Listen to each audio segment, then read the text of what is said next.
Hello guys welcome back to my YouTube channel. आज गोटे नुआ ब्लॉगटे आसी तो देखो सामने सनसेटा केते सुंदर लगुच। सूर्य अस्त हो पूरा रेड कलर आकाश होइजी। तो कैमेरा रे केते आसुथिबो मु जाननी किंतु फ्रंट रे बहुत सुंदर लगुच। तो आमे आज टी बाहरलु बरमुंडा जीवु।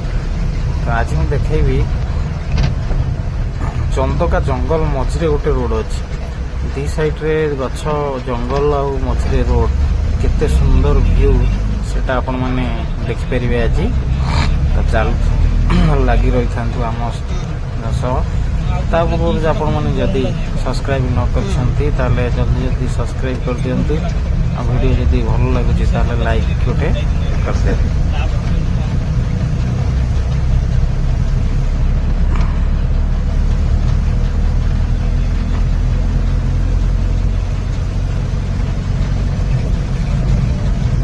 रास्ता एबे पूरा खराब हो गला। अरे दुई तीन वर्ष रास्ता खराब हो जाए पूरा बहुत खराब हो गला। हम्प्स भी हो जाए किसी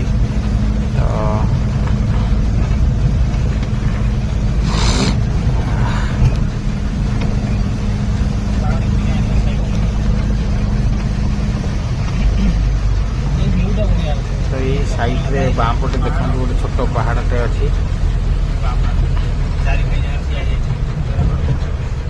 मैंने फोटो क्लिक करने गाई माड़ गाई षंड भुवनेश्वर बहुत हो गले पूरा रोड कवर कर पहाड़टे देखो फोटो शूट करने मस्त जगह है।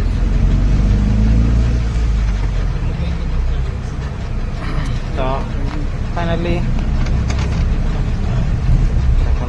तो एपटे भी पथर गुड़ा पड़ी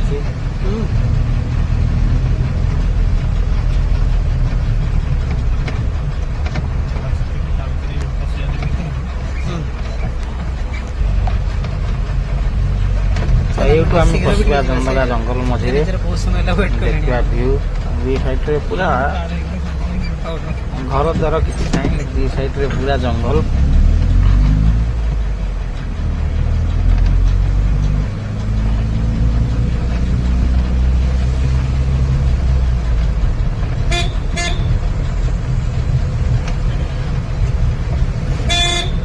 दिन में जी गाड़ी देखते रात टोटाल गाड़ी पाइबे।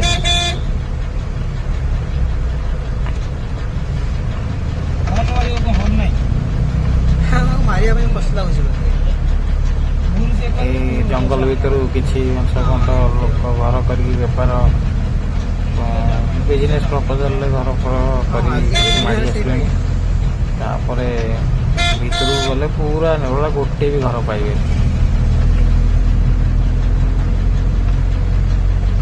तो बहुत सुंदर व्यू लगे दी साइड रे गछ बहुत थर वीडियो करने चेष्टा कर दिन में किंतु हुए राति रे भी करी वीडियो किंतु राति रे एते व्यू आसेनी। तो आज सुजोग मिलला दिन में व्यू करने ये गोटे कौन इटा फैक्ट्री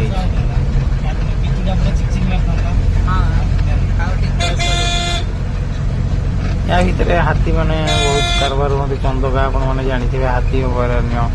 तो हाथी माने भी बहुत कारबार होती या भितर। तो तांको सावधान प्रति सावधान रही जावासिया करेंगे किए कह हठात आगू पलैस हाथी।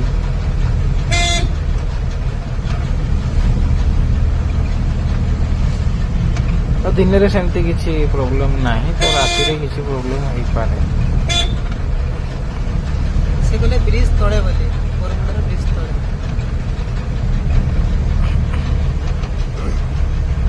तो फाइनाली आम जंगल पार हो गले मेन रोड रे आम पहुँच गले। यहाँ हूँ अंधारुआ रोड यू 7-8 किलोमीटर गले आम पहुँच जा बरमुंडा बस स्टाण्ड।